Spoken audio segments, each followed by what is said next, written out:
नमस्कार एवरीवन। मैं हूं Savita Gupta, vastu consultant, astro vastu consultant and master numerologist. आज मैं एक बिल्कुल ऐसे टॉपिक पे काम करूंगी बात करूंगी जो आपके लिए बहुत इम्पॉर्टेंट होगा। इस वीडियो को अंत तक देखिएगा और पसंद आए तो लाइक, शेयर और सब्सक्राइब ज़रूर कीजिएगा। तो चलिए बात करते हैं नए मकान की या नए फ्लैट की। देखिए, फ्लैट अगर आप नया ले रहे हैं तो उसमें तो ज़्यादा वास्तु के हिसाब से करने की ज़रूरत नहीं पड़ेगी। हाँ, छोटी छोटी रेमेडीज़ करके हम रिजल्ट ले सकते हैं। और जो इस पूरी वीडियो में मैं गाइड करूँगी, तो फ्लैट लेते हुए वो कुछ पॉइंट आप अपने दिमाग में रखें जिससे कि फ्लैट आपके लिए वास्तु ऑस्पिशियस हो जाए। और अगर आप नया मकान बना रहे हैं, यानी आप जमीन लेकर नया मकान बना रहे हैं, तो ये वीडियो आपके लिए और ज़्यादा अच्छी साबित होगी, क्योंकि यहाँ मैं शुरू से आपसे बात करूँगी। तो पहले जो लोग लैंड लेके नया घर बना रहे हैं उनके लिए बात करते हैं। जो भी लोग लैंड लेके नया मकान बना रहे हैं, सबसे पहले उनको लैंड चेक करवाने की ज़रूरत पड़ती है। लैंड रजस, सतव, तमस 3 तरह की हो सकती है। तो इसमें सतव की जो लैंड होती है वो रहने के लिए होती है। अगर लैंड की प्रकृति रजस की होगी, फायरी होगी, तो घर में झगड़े होंगे। और अगर तमस की होगी तो घर में ग्रोथ नहीं होगी। तो सतव की लैंड होना ज़रूरी है घर के लिए, इंडस्ट्रीज के लिए रजस की, और अगर वेयर हाउस, स्टोर हाउस करें तो तमस की लैंड हो सकती है। तो इसलिए लैंड को चेक करना बहुत ज़रूरी है। लैंड की एनर्जीज को चेक करना बहुत ज़रूरी है। वास्तु में लैंड एनर्जी बहुत मेजर रोल प्ले करती है। अगर किसी लैंड की एनर्जीज बहुत अच्छी हैं, तो देखने में आया है कि ओरिएंटेशन लेवल पे अगर थोड़ी बहुत कमी रह भी जाती है तो भी उस घर में वास्तु के बहुत अच्छे रिजल्ट आते हैं। तो ऐसे कई मेथड हैं जिनसे, अगर लैंड एनर्जी आपने प्लॉट ले लिया है और लैंड एनर्जी अच्छी नहीं है, तो लैंड एनर्जी को इंक्रीज किया जा सकता है, उसकी प्रोडक्टिविटी को बढ़ाया जा सकता है। अब लैंड एनर्जी चेक करने के बाद ओरिएंटेशन की बात करूंगी। ओरिएंटेशन में आप लोगों को 3-4 चीज़ों का बहुत अच्छे से ध्यान रखना है। पहली है एंट्रेंस। एंट्रेंस आपको साउथ ऑफ साउथ वेस्ट और साउथ वेस्ट की नहीं लेनी है। 16 डायरेक्शन में 32 एंट्रेंसेस आती हैं। इन 32 एंट्रेंसेस में S5, S6, S7, S8, W1 और W2, इन एंट्रेंसेस को छोड़कर आप मोस्टली कोई भी एंट्रेंस ले सकते हैं। बाकी सब एंट्रेंसेस ट्रीटेबल हैं, ये ट्रीटेबल भी नहीं हैं। कोशिश कीजिए, अगर आपको नॉर्थ में N3, N4 की एंट्रेंस मिल जाए, अगर आप मकान बना ही रहे हैं, या ईस्ट में E3, E4, साउथ में E3, E4, वेस्ट में W3, W4 की एंट्रेंस मिल जाए, यानी हर डायरेक्शन में 3 नंबर और 4 नंबर की एंट्रेंसेस बहुत अच्छी होती हैं। अगर ऐसा पॉसिबल नहीं है, बाय डिफ़ॉल्ट ऐसा पॉसिबल नहीं है, तो कोई इशू नहीं है। बाकी जो भी एंट्रेंसेस हैं उन्हें ट्रीट करके अच्छे रिजल्ट हम ले सकते हैं। सेकंड चीज़ आती है टॉयलेट। टॉयलेट सबसे इम्पॉर्टेंट पॉइंट है, चाहे वो फ्लैट वास्तु हो, चाहे वो नया घर बना रहे हो। नॉर्थ ईस्ट में आपकी टॉयलेट बिल्कुल नहीं आनी चाहिए।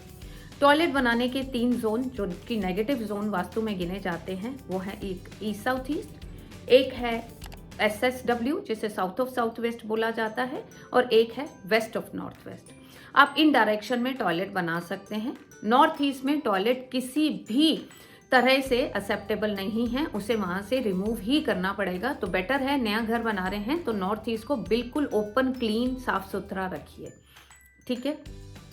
नेक्स्ट चीज़ जो आती है वो आती है किचन। आप अपना ओरिएंटेशन इस तरह से प्लान कीजिए कि आपकी जो किचन है वो south east, south south east या साउथ, ये तीनों फायर जोन्स हैं, इन्हीं में आए। और किचन बनाते समय इस बात का ध्यान रखिए कि आप वहाँ ब्लैक कलर का स्लैब ना लगाएं। बहुत सारे घरों में, नए घरों में वास्तु कंसल्टेंट्स ने साउथ ईस्ट में किचन बना दी, पर इस बात का ध्यान नहीं रखा कि वहाँ पे जो स्लैब है वो ब्लैक कलर की बना दी, तो वो उसके बहुत ज़्यादा नेगेटिव इम्पैक्ट आए। तो इस बात का ध्यान रखिए कि आप जो है अपनी किचन इन डायरेक्शंस में बनाइए, और ब्लैक कलर का, ब्लू कलर का इस्तेमाल अपनी साउथ ईस्ट, साउथ ईस्ट और साउथ में आई हुई किचन में मत कीजिए। अब बात आती है बेडरूम्स की।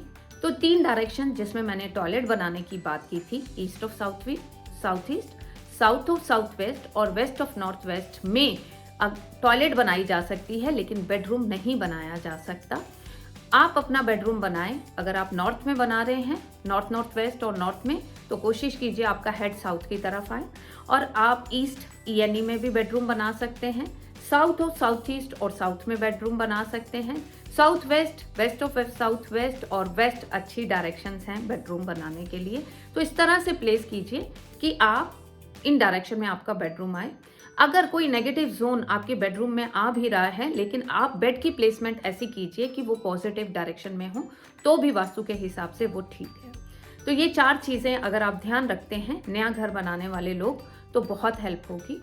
और जो लोग फ्लैट खरीदने वाले हैं उनके लिए 3-4 चीज़ों का ध्यान रखना है। हाँ, ये कॉमन चीज़ जो मैं अब शेयर करूंगी, पहला, ब्रह्म स्थान में कोई टॉयलेट या फिर किचन या फिर हैवी स्ट्रक्चर नहीं होना चाहिए, पहली चीज़। दूसरी चीज़, आप भी ध्यान दे के मकान लेंगे कि नॉर्थ ईस्ट में टॉयलेट नहीं होगी। आप देखेंगे कि साउथ ऑफ साउथ वेस्ट और साउथ ऑफ साउथ वेस्ट और साउथ वेस्ट की एंट्रेंस नहीं होगी और नॉर्थ ईस्ट में आपकी किचन भी नहीं होगी। अगर आप इन बातों का ध्यान रखते हैं तो बाकी सब कुछ एक्सेप्टेबल है। बेडरूम की ये ध्यान दे दीजिएगा कि बेडरूम जो है मोस्टली अगर west of south west, west और वेस्ट नॉर्थ वेस्ट का पार्ट एक बेडरूम में आ रहा है तो आप बेड को जो है वेस्ट में प्लेस कीजिएगा, मतलब पॉजिटिव डायरेक्शन में प्लेस कीजिएगा। तो जो लोग नया फ्लैट खरीद रहे हैं, घर के सेंटर में खड़े होइए, अपनी कंपास को खोलिए, देखिए नॉर्थ ईस्ट बिल्कुल क्लीन होनी चाहिए, वहाँ किसी भी तरह की स्टोरेज, वहाँ किसी भी तरह की टॉयलेट या किचन नहीं हो, आपकी entrance south of south west और साउथ वेस्ट की ना हो, ब्रह्म स्थान क्लियर हो। इसके अलावा बाकी सब चीज़ें हम ट्रीट कर सकते हैं। तो ये सब गाइडलाइन थी।